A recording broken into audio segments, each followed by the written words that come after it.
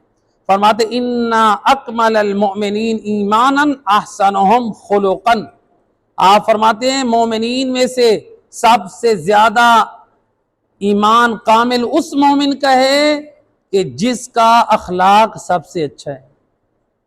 ایمان جس کا اخلاق اچھا ہے اس کا ایمان زیادہ کامل ہے، جس کا اخلاق پست ہے امام فرماتے اس کا ایمان بھی پست ہے۔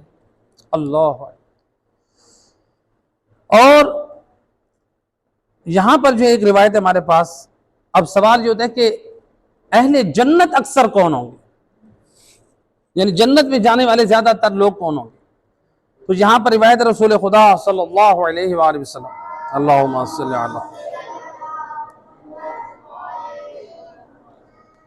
رسول اللہ نے فرمایا اکثر ما یدخل الناس الجنہ تقوی اللہ وحسن الخلق۔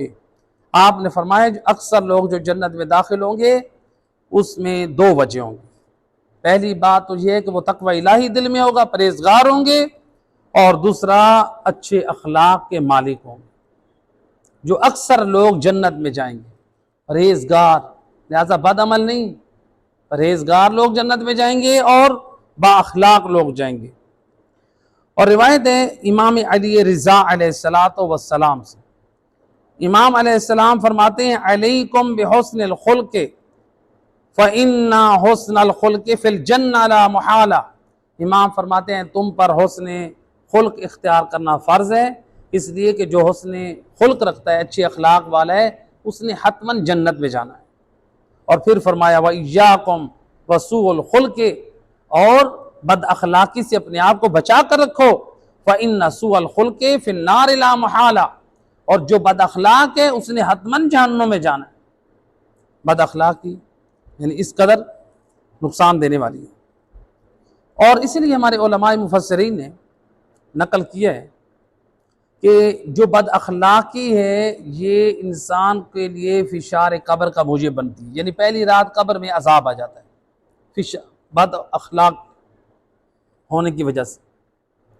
اور یہاں تک کہ ہمارے پاس روایت موجود ہے، رسول خدا صلی اللہ علیہ وآلہ وسلم، اللہم صلی اللہ، رسول اللہ کے ایک صحابی ہیں حضرت سعد ابن معاذ، بڑے جلیل القدر، یہ انصار جو رسول اللہ کے مددگار تھے، انصار ان کے یہ سردار تھے۔ جب یہ گھوڑے پہ آتے تھے رسول اللہ اپنے اصحاب سے کہتے تھے کہ سعد آ رہے اس کا استقبال کرو۔ جب یہ رسول کا صحابی سعد ابن معاذ نبی کی خدمت میں آتے تھے رسول اللہ اس کی تعظیم کے لیے اٹھ کے کھڑے ہو جاتے تھے۔ اور جب اس صحابی کا انتقال ہوا سید رسول فرماتے ہیں 70,000 فرشتے اس کے جنازے میں شریک ہوئے۔ رسول اللہ نے اپنے جوتا اتار دیا، اول سے آخر تک اس کے جنازے میں رہے۔ آپ نے فرمایا کہ جب میں جنازے کو کاندھا دے رہا تھا تو جبرائیل امین کا ہاتھ میرے ہاتھ میں تھا، اور ملائکہ نے صفیں بنا کر سعد ابن معاذ کا جنازہ پڑھا۔ سید الرسول نے اس صحابی کو خود اپنے ہاتھوں سے قبر میں لٹایا۔ جب قبر میں لٹا چکے، دفن کر چکے، تعویذ قبر بند ہو گیا، حضرت سعد ابن معاذ کی ماں قبر پہ بیٹھ کے کیا کہتی ہے؟ یا سعد ہنیئا لک الجنہ، اے سعد تجھے جنت مبارک ہو۔ یعنی نبی ہیں، نبی کے اصحاب ہیں، نبی کی آل ہے، تیرے جنازے پہ ہیں، تو خوش قسمت ہے۔ سید رسول نے جب یہ سنا آپ نے فرمایا اے مادر سعد تیرے بیٹے کو فشار قبر ہو رہا ہے، عذاب قبر ہو رہا ہے۔ اتنا جلیل القدر صحابی، اس کی قبر کو بھی عذاب ہو رہا ہے، نبی کا صحابی ہے۔ علماء شیعہ، علماء اہل سنت سب نے یہ روایت نقل کی ہے، نبی کا صحابی ہے اور اس کو عذاب قبر ہو رہا ہے۔ یا رسول اللہ، صحاب نے پوچھا یا رسول اللہ سعد ابن معاذ کو بھی فشار قبر؟ آپ نے فرمایا ہاں۔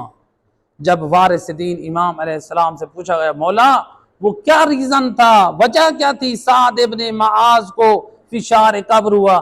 جواب دیا، فرمایا اس کی وجہ یہ ہے وہ اپنی بیوی اور گھر والوں کے ساتھ بد اخلاقی سے پیش آتا تھا، نمازی تھا، روزے دار تھا، دیندار تھا، میری صحبتوں میں بیٹھنے والا تھا، لیکن اخلاق اس کا بیوی کے ساتھ، اس کے گھر والوں کے ساتھ صحیح نہیں تھا۔ یعنی انسان رسول کا صحابی بھی ہو تو وہ بھی عذاب سے نہیں بچ سکتا، فشار قبر۔ روایت ہے، علماء اہل سنت، علماء شیعہ سب نے روایت نقل کی، تو لہٰذا یہ بد اخلاقی انسان کو برباد کر کے رکھ دیتی ہے۔ لہٰذا اچھا اخلاق ہیں جی، اللہ تعالیٰ قرآن میں اپنے حبیب کی اچھے اخلاق کی توصیف کر رہا ہے، اچھا اخلاق۔ اب دیکھیں روایت میں ہے کہ ہمارے نبی کا اخلاق کیسا تھا، ہمارے لیے تو رسول اللہ کی ذات نمونہ عمل ہے نا۔ روایت میں ملتا ہے کہ مسلمانوں نے، اصحاب نبی نے ایک مرتبہ زوجہ نبی سے پوچھا کہ ہمیں رسول اللہ کے اخلاق کے بارے میں بتائیں، تو زوجہ رسول کہتی ہیں خلقہ القرآن، کہ رسول اللہ کا جو اخلاق ہے نا وہ عین قرآن ہے۔ کیا مطلب؟ یعنی جو قرآن نے صفات حمیدہ، اچھے فضائل بیان کیے انسان کے لیے، اور کہا ہے کہ جو انسان کے لیے برے چیزیں ہیں، رسول اللہ کے اندر وہ تمام کمالات بھی موجود تھے، اور رسول اللہ تمام رذائل سے بھی پاک تھے، تو لہٰذا یہ رسول اللہ کا اخلاق اور کردار۔ روایت میں ملتا ہے کہ ایک مرتبہ ایک یہودی آیا مولا علی علیہ السلام کی خدمت میں، آ کر کہتا ہے کہ یا علی صف لی نبیک، مجھے اپنے نبی کی اوصاف بیان کریں، اس کے بارے میں کچھ بتائیں، اس کی تعریف کریں۔ امام علی علیہ السلام نے دیکھا کچھ اور لوگ بھی موجود ہیں، عظمت نبی کا کس طرح رسول اللہ نے، مولا علی علیہ السلام نے تعارف کرایا۔ مولا علی علیہ السلام سے سوال کیا یہودی نے کہ مجھے اپنے نبی کی تعریف کریں، بتائیں، اس کی اوصاف بیان کریں۔ مولا علی علیہ السلام کیا فرماتے ہیں؟ فرماتے ہیں صف لی الدنیا، اے یہودی تو مجھے پہلے دنیا کی بارے میں بتا کہ دنیا کیسی ہے۔ اب وہ بھی حیران ہے یہودی، میں یہ کیسا وارث نبی ہے، میں اس سے کہہ رہا ہوں کہ اپنے نبی کی اوصاف بیان کرو، میں جاننا چاہتا ہوں، اور یہ مجھے کہہ رہا ہے کہ آپ دنیا کی اوصاف بیان کرو۔ تو اس نے کہا، یہودی نے کہا کہ میں عاجز ہوں کہ میں دنیا کی تعریف کروں، اتنی بڑی دنیا، اس میں سورج، چاند، ستارے، میں کس چیز کی تعریف کروں، میں عاجز ہوں۔ تو مولا علی علیہ السلام نے اس وقت فرمایا، قرآن کی آیت پڑھ کے آپ نے فرمایا تو دنیا کی توصیف کرنے سے عاجز ہے۔ اللہ تعالیٰ قرآن میں فرما رہا ہے قل متاع الدنیا قلیل، اے میرا حبیب لوگوں کو بتا دے یہ دنیا کا مال و متاع جو ہے نا یہ قلیل ہے، یہ تھوڑی چیز ہے۔ امام فرماتے ہیں جو دنیا کی چیزیں تھوڑی ہیں تو اس کی تعریف کرنے سے عاجز ہے، اور میرے نبی کے بارے میں، اپنے حبیب کے بارے میں اللہ تعالیٰ قرآن میں فرما رہا ہے انک لعلی خلق عظیم، اے میرا حبیب تو خلق عظیم کا مالک ہے۔ تو جو خلق عظیم کا مالک ہو، جو بلند رتبے کا مالک ہو، بتا پھر میں اس کی توصیف کیسے کروں؟ تو سید رسول یعنی اس قدر بلند، مولا علی فرماتے ہیں تو دنیا کی وصف کرنے سے عاجز ہے، میں جس کو قرآن عظیم کہہ رہا ہے میں اس کی وصف کیسے کروں؟ تو لہٰذا یہودی نے خدمت امام میں آیا اور چند باتیں ہوئی، تو اس کے بعد وہ مسلمان ہوا۔ تو رسول اللہ کا یہ اخلاق، ایک صلوات پڑھے محمد و اہل بیت۔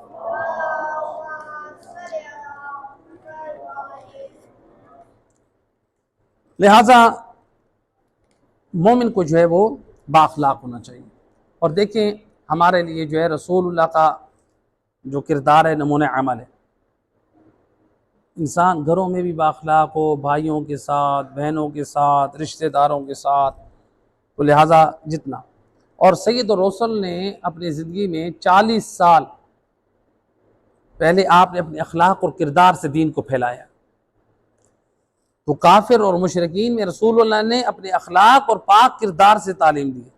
40 سال کے بعد رسول اللہ نے جو ہے وہ کتاب قرآن مجید، دستور الہی جو ہے وہ لوگوں کو دیا، تو لہٰذا سب سے پہلے ہمارے پاس عمل ہونا چاہیے۔ اس لیے امام جعفر صادق علیہ السلام اللہم صلی علی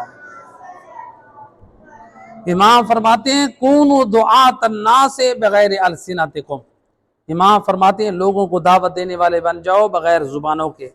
یعنی جہاں پر ہم یہ صرف کس کو خطاب ہے؟ بغیر زبان کے دعوت حق دینے والے بن جاؤ، یعنی علماء ہوں، خطباء ہوں، ذاکرین ہوں، گھروں میں والدین ہوں، بڑا بھائی ہو، جو چھوٹا بھائی بھی ہو، ماموں ہوں، چچا ہوں، معاشرے کا ہر معزز فرد ہو، جو کسی کو سمجھانا چاہتا ہے، جتنا وہ با کردار ہوگا اتنا معاشرہ اچھا پاکیزہ ہو جائے۔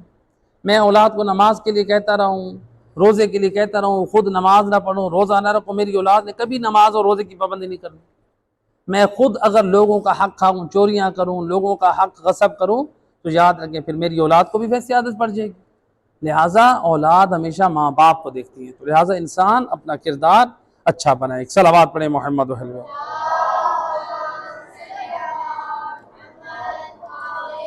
تو سید و رسول کا اخلاق اور کردار، آخری نمونہ دیکھیں، رسول اعظم صلی اللہ علیہ وآلہ وسلم جب مکے سے جا رہے تھے تو اس وقت رسول اللہ اپنی امانتیں مولا علی کو دے کر آ گئے تھے۔ شب ہجرت رسول اللہ نے کس کو اپنے بستر پہ سلایا تھا؟ مولا علی علیہ السلام۔ قرآن کی آیت نازل ہوئی مولا علی علیہ السلام کی شان میں، لہٰذا علماء اہل سنت نے، علماء شیعہ سب نے نقل کیا، رسول اللہ جب شب ہجرت آ رہے تھے مولا علی کو اپنے بستر پہ سلایا اور مولا علی علیہ السلام کو امانتیں دی۔ وہ امانتیں رسول اللہ نے جو مولا علی کو دی تھی، مولا علی نے صبح کو اس کے بعد وہ لوگوں کو امانتیں دی جو کافر لوگ تھے، ان کی امانتیں جب لوگوں کو امانتیں دی گئیں تو اس میں ایک یہودی کی امانت تھی۔ جب مولا علی علیہ السلام نے امانت واپس کی، اس یہودی نے کہا کہ تم امانت واپس کر رہے ہو؟ کہا کہ ہاں، میرے نبی کی یہ وصیت ہے، میرا نبی یہ امانت دے کر گیا۔ تو اس نے کہا کہ یہ ہم نے اپنی کتابوں میں پڑھا ہے، جو آخری زمانے کا نبی ہوگا وہ اپنے وصی کو امانتیں دے کر جائے گا۔ تو نبی نے جو امانتیں مولا علی کو سونپی، مولا علی نے جو امانتیں واپس کی حقداروں کو، اس کی وجہ سے ایک یہودی مسلمان، یعنی رسول اللہ کا یہ اخلاق، مولا علی کا یہ کردار کہ کافر بھی مسلمان ہو جائیں ہیں جی۔ تو لہٰذا رسول اور مولا علی کا کردار جو کہ کافر مسلمان ہو جائے، اور آج ہم رسول اور مولا علی کی سیرت کو سن کے ہمارا کردار کافروں والا ہو، مومن کی امانت ہمارے پاس ہو، مسلمان کی امانت ہمارے پاس ہو اور ہم اس کو کھا جائیں۔ ماں باپ ہمارے فوت ہوئے کسی کے، بہن بھائیوں کا جو حق ہے، میراث ہے، وہ ہمارے بڑے لوگوں کے پاس امانت ہے، ہم اس کو کھا جائیں اپنی اولاد کے لیے۔ ایسے کہ نہیں، اپنی اولاد کے لیے کھا رہے ہیں، بڑوں کا حق، دوسرے بہن بھائیوں کا حق کھا رہے ہیں اپنی اولاد کے لیے، یعنی دوسروں کی دنیا کو آباد کر کے اپنی آخرت کو، اپنی قبر کو برباد کر کے جا رہے ہیں۔ لہٰذا مومن کو سمجھدار ہونا چاہیے۔ تو لہٰذا اس لیے سید و رسول کا اخلاق اتنا بلند تھا کہ جتنے بھی مکہ میں مشرک، کافر اور تکلیف دینے والے تھے، رسول اللہ نے اخلاق سے پیش آئے۔ اور اللہ نے قرآن میں کیا فرمایا؟ لَوْ كُنْتَ فَظًّا غَلِيظَ الْقَلْبِ لَانفَضُّوا مِنْ حَوْلِكَ، اے رسول اگر آپ تند خو اور سخت دل ہوتے تو لوگ آپ کے ارد گرد سے بھاگ جاتے۔ اللہ قرآن میں کہہ رہے ہیں اے میرا رسول اگر آپ تند خو اور سخت دل ہوتے لوگ آپ کے قریب نہ ٹھہرتے۔ یعنی کافر اور مشرکین بھی رسول کے قریب ہوئے، اسلام کو قبول کیا، تو اس قرآن کیا سمجھا رہے ہیں؟ وہ رسول اللہ کا اخلاق تھا، اخلاق نے زیادہ پھیلایا ہے، اس لیے رسول کا اخلاق ہو یا آل رسول کا یہ اخلاق تھا جو آگے پھیلائے۔ آیت نمبر 5 اور 6 میں اللہ سبحانہ وتعالیٰ جو پیغام دے رہا ہے کہ دیکھو جو لوگ کہہ رہے ہیں کہ رسول اللہ مجنون ہے، اللہ تعالیٰ ان کو سمجھا رہا ہے، ان کے بارے میں اللہ تعالیٰ خبردار کر رہا ہے کہ میرا حبیب ان قریب تو بھی دیکھ لے گا اور یہ کافر لوگ بھی دیکھ لیں گے۔ کیا دیکھ لیں گے؟ آیت نمبر 6 میں کہ یہ دیکھ لیں گے، اللہ تعالیٰ کہہ رہا ہے کہ تم میں کون مجنون ہے، یعنی یہ میرا رسول تجھے یہ مجنون کہہ رہے ہیں نا، یعنی قیامت والے دن ان کو پتہ چلے گا یہ مجنون ہے، نہ کہ میرا نبی، میرا حبیب مجنون ہے۔ تو گویا اس آیت مجیدہ میں ہمیں کیا میسیج اور پیغام ملا؟ جو اس زمانے کے کافر اور مشرکین تھے وہ رسول اللہ کی بات کو تسلیم نہیں کرتے تھے، یعنی قرآن کے حوالے سے دین کی بات کو ایکسیپٹ نہیں کرتے تھے، تو رسول اللہ کو مجنون کہتے تھے۔ تو قرآن ان کی طرف اشارہ کرے یہ لوگ مجنون ہیں، اے نبی تو دیکھ لے گا کون مجنون ہے، یعنی یہ مجنون ہوں گے کافر اور مشرک جنہوں نے نہ قرآن کی مانی نہ تیری مانی۔ تو ہم یہ کہیں کہ واقعاً وہ لوگ مجنون ہیں، قیامت والے دن وہ رسوا ہوں گے جنہوں نے نبی کی نہ مانی، جنہوں نے نبی نہ قرآن کی نہ مانی۔ ایسے کہ نہیں، ہم مسلمان جو ہیں نبی کا کلمہ پڑھتے ہیں، ہم نے کیا اللہ کی مانی، ہم نے مصطفیٰ کی مانی؟ قیامت والے دن پھر ہمارے بارے میں بھی یہی فیصلہ نہ ہو کہ یہ لوگ بھی مجنون ہیں، انہوں نے نہ مصطفیٰ کی مانی نہ انہوں نے قرآن کی مانی۔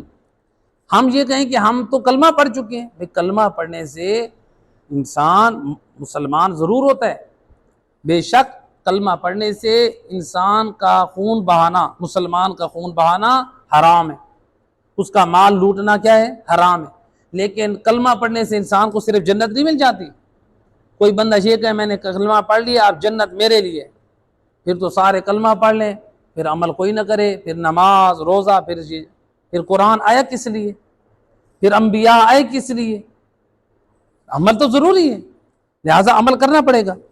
تو قرآن جو ہے وہ ہمیں ہدایت کا پیغام دینے کے لیے آئے، انبیاء جو ہیں وہ ہدایت کا پیغام دینے کے لیے آئے ہیں۔ صلوات پڑھ دیں محمد و اہل بیت۔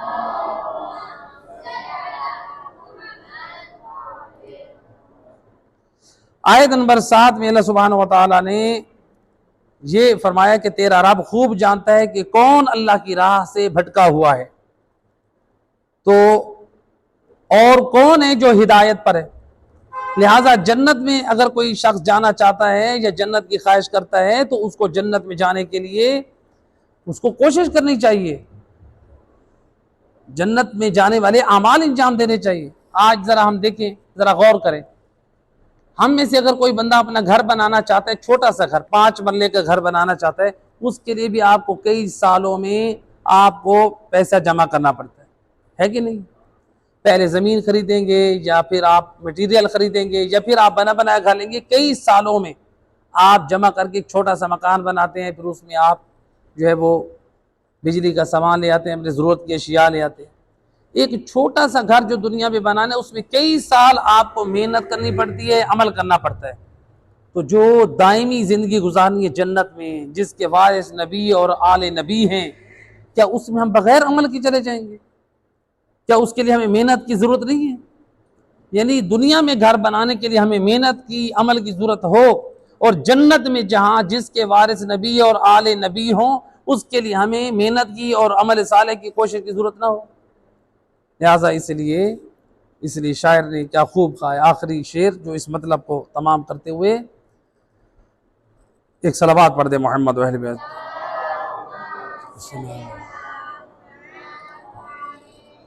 کہا بے عمل کو دنیا میں راحتیں نہیں ملتی، دوستو دعاؤں سے جنتیں نہیں ملتی۔